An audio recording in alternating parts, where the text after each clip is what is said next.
Hello and welcome back to the studio and this beginner-friendly watercolor tutorial. So today we're going to focus on kind of learning some of the basic techniques of watercolor and using some, I have my large palette out, but we're going to use colors that are in your typical everyday watercolor palette. So we're going to really try and start from the very beginning, but also come up with something beautiful together. We're going to create this beautiful landscape. I've already prepped my canvas or my paper. I am using watercolor paper and I will have it all linked down below, but I did tape down the sides so that as I'm using water all over it, it won't curl. So even though it's watercolor paper, it will still curl, but it won't wrinkle up like other papers will. I just used some regular artist tape. You can use some painter's tape, you can use masking tape or washi tape, but you want something that will separate from your paper as you pull it off when you're complete. And before we do that, I realized I didn't talk about any of my supplies. So I do have my porcelain palette. A plastic palette will work, a plastic plate will work. I don't recommend a paper plate because that will start to deteriorate. I have a cup of clean water, or at least it was clean, and I have a rag. This is the secret to being able to control your watercolors. You need to have a rag or a paper towel or something that you don't mind getting really dirty. You can see that mine is absolutely disgusting. In order to just dab your brush off. I'm also going to be using some bath tissue. So now is a good time. Pause the video. If you don't have a little wad of bath tissue or toilet paper, go ahead and grab that now, or you can use paper towel as well. I'm using a size 10 watercolor brush, and I also have this is 12, and I also have a 10, but with the size of this paper, I think I'm going to want to stick with the larger brush. In general, my default is, when in doubt, use a larger brush. So our colors today are going to be, I'm using quinacridone red, which is similar to like an alizarin crimson, or really any kind of cooler tone red that you have in your palette. I'm also using ultramarine blue. French ultramarine is very similar and also a great alternative. Then for our third color, we're going to use sap green, which most of the time, if you have a green in your palette, it's going to be a sap green or something very similar. You can also take a lemony yellow or kind of a bright yellow, mix it with your blue, and you'll get a very similar color. But I'm going to work with just straight out of the tube because since we're using a landscape, we're going to be mixing a lot of green. So I just thought it would be easier if we already have it kind of mixed together and we're able to just kind of jump in from the get-go. So the first thing we're going to do is we're going to take a whole lot of blue. We're going to take a whole lot of blue, add a little bit of our red to it, and then just a touch of our green. And we're trying to get, oops, I made a mess already. Boop, boop, boop. And we're trying to get kind of a little bit more of a muted blue color.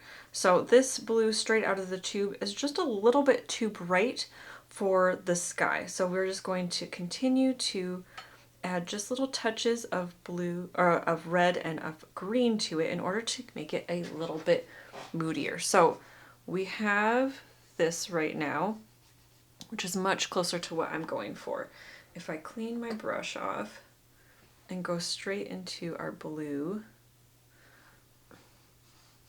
you see the difference? So while this is beautiful, it really grabs your attention and it can be distracting when it's within a whole nother piece. I don't want the sky to compete with our landscape, and so I'm going to mute it down just a little bit. I do want it to be a little bit closer to this color, so I'm going to mix more of the blue in with the color that we've mixed. But I wanted to kind of show you the difference between the two. So red adds a little bit of purple, a little bit of pizzazz to it, and green helps to desaturate it after that. All right, once you have a good chunk of this blue mix, we are ready to dive into the sky, and I'm gonna zoom you in just a little bit. Okay, now we're gonna take our blue color, and I have a fully loaded brush, and I'm going to take just a dab of water and spread it across the very top. And as you can see, as I start to run out of pigment, we get kind of these bald patches. So I'm going to go in with water dabbing my brush off so I still have some control, and going back and forth. Now I'm going to rinse my brush off, dab it off, and about halfway down, start applying it and bringing it up towards the blue. And this will just help this pigment to spread around. Grabbing some more of this pigment, starting on the edges, and then kind of at the top again, and we're just going to bring this down. We want it to stay fairly wet, so if you need to add a little bit of water, just be careful as you're adding water not to go too crazy too quickly. And we're just going to bring this down. Again, with just water at the bottom, and kind of allowing that to blend out. This is aerial perspective, where we have most of the pigment, the heavier pigment, at the top, and as it goes down it gets lighter. That's just something that naturally happens with the way our atmosphere works, and so it gives a more realistic illusion. Once your sky is the way you want it to be, now be careful not to overwork it with your brush going back and forth like this, but it's time to work on the clouds. And I'm going to grab some of this bath tissue here, and we're going to just crumple it up in our hands. There's nothing special about it, but you want it to be irregular. You're just going to dip the very tip of it into that water, and using the wet paper will allow us to get a nice soft edge as we make our clouds. And if you want more details about this, more tips about this, I have a full video dedicated to it, which I'll link right here. And I'm just going to add in some clouds. And I am just constantly like smushing this in a slightly different way, so we can have some good variety in here. Sometimes I want them to be a little bit smaller, a little bit more petite. Sometimes a little bit more connected than others. Sometimes just going off the page. I'm focusing it more on the right-hand side and kind of letting it fade as we go to the left. Just trying something a little different. Sometimes I want it a little more balanced, but sometimes it's fun to work a little different way.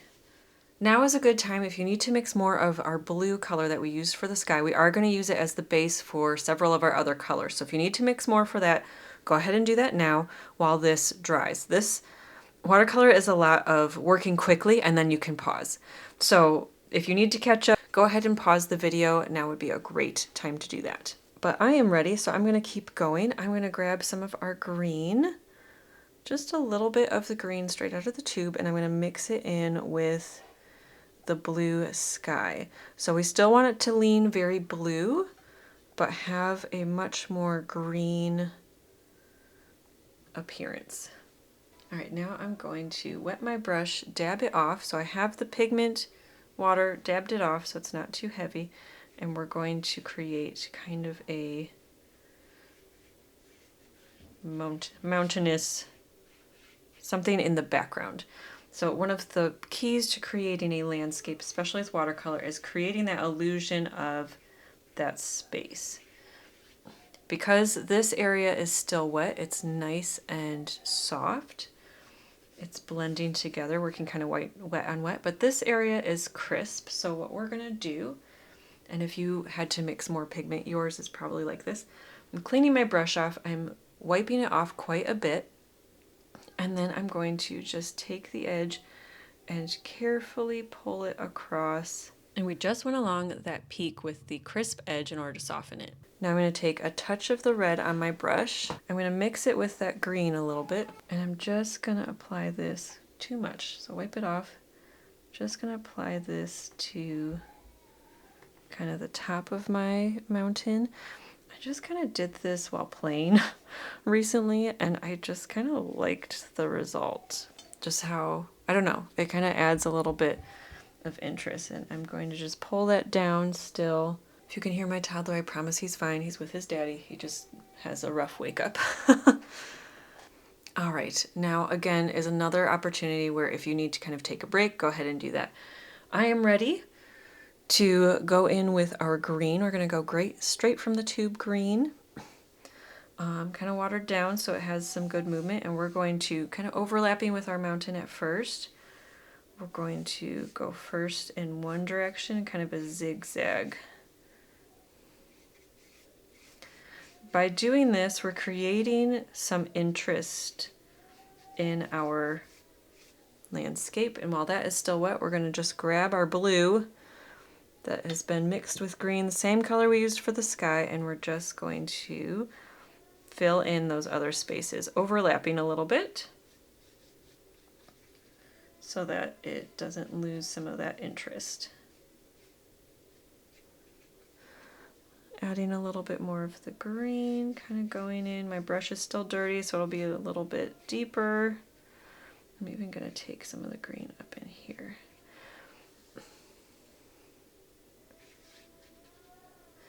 Now I'm rinsing my brush off, dabbing it off. I'm going to add a little bit more, just like pure blue, and I'm going to dab that in a little bit of our main color. So it'll be very blue, but it's a little bit dirty. And just kind of those spots we already kind of assigned, I'm just going to add this in.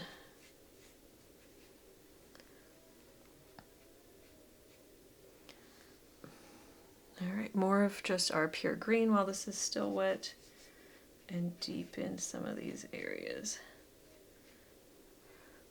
All right, and as that dries, it'll start to kind of blend together, and we can do another layer on top of it if needed to kind of help that happen a little bit more. But as I'm adding these strokes, and I'm keeping it very horizontal, which will help give that illusion of space still. Now I'm going to take the green, mix it with some red to desaturate it a little bit more. Mostly green, and then a little bit of blue because it's just a little bit too warm for my taste with this piece. And I'm going to kind of add a little wiggly line to get kind of the effect of some foliage in here.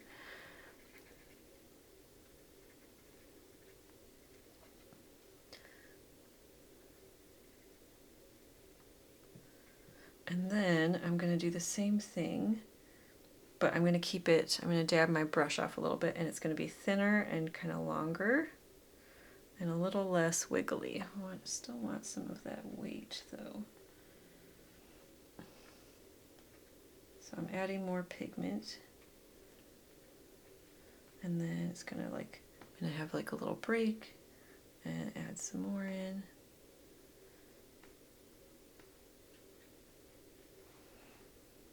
I'm going to add some height here. Take some of this, and I'm just tapping my brush in here. This will deposit more of the pigment. It's not leaving as much as it was here, which is fine, but I do want to be able to see this still. And then dabbing my brush off so there's a little bit less on my brush. I'm just going to bring this same color down here a little bit, just to add a little bit of weight and kind of frame this piece. Maybe just dabbing it off a little bit back here.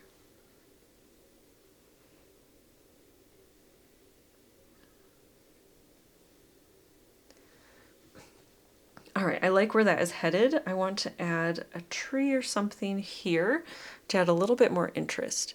All right, we're gonna mix this same color again. So we're heavy on the green. We've got some red in here, not too much, so we don't want to make a brown, but we want a deeper green, not so bright.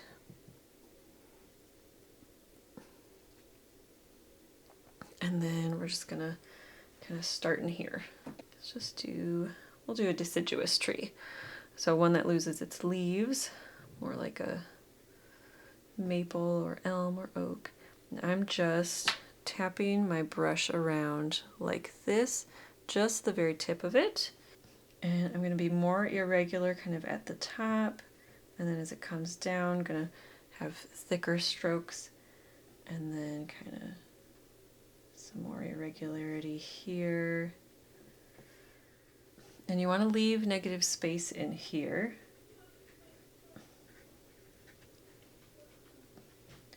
So that it looks, you know, because when you're looking at a tree, when it's full of leaves, you can still see through it nicely. So you want to be able to see through some areas. Let's make kind of a weirdo branch down here. And we're going to overlap a little bit with some of what's going on here, but not a ton. I don't want to lose some of what we've got. And then add the trunk down. I know we're still doing it in the green. It'll be fine, I promise. I'm wiping my brush off, no water and no added pigment, and I'm just going to kind of do one of these in the bottom to add a shadow. Wiping it off again.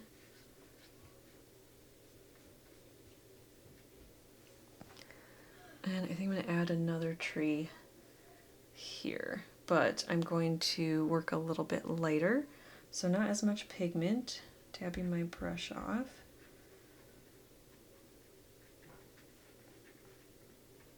And just letting it kind of be a little more background. I guess I need a little bit more or else I'm blending in too much to this. I have this one lean a little funny. Maybe put it back there. So this trunk ends kind of here, and this one I moved up a little bit. Just kind of deepening this a little bit. And same here. Okay, I'm going to take my brush. It's wet. I've dabbed it off. And I'm just going to, whoops, too much. I'm just going to kind of pick up a little bit of this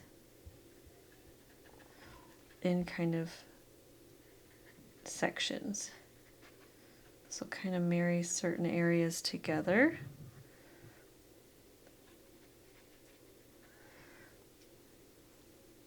Wiping my brush off, and then with some of the pigment that's still left over, I'm just going to dab some lighter areas in here. I think that was a little too dark.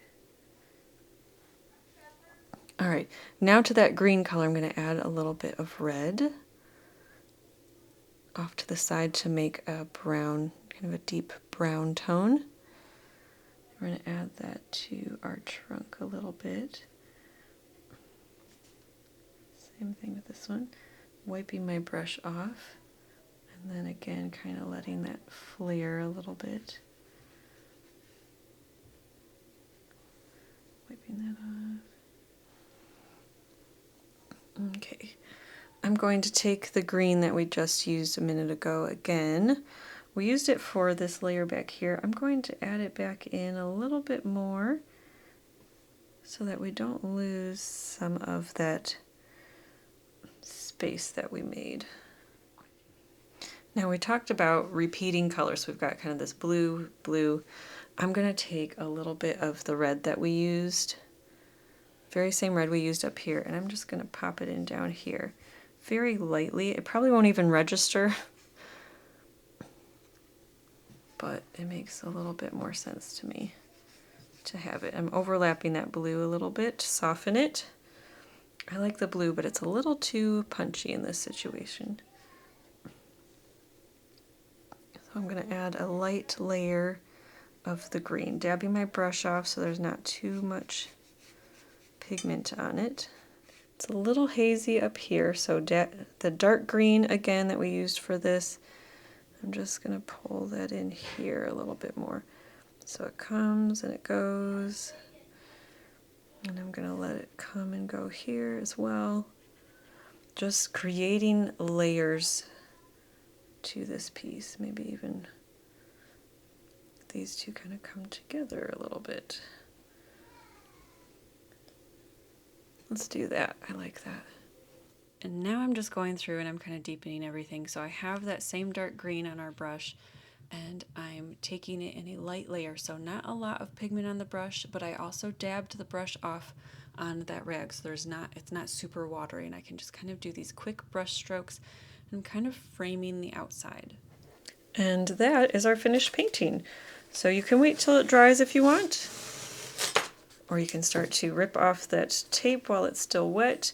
Make sure you're pulling at an angle away so that you're not accidentally ripping up any of the paper.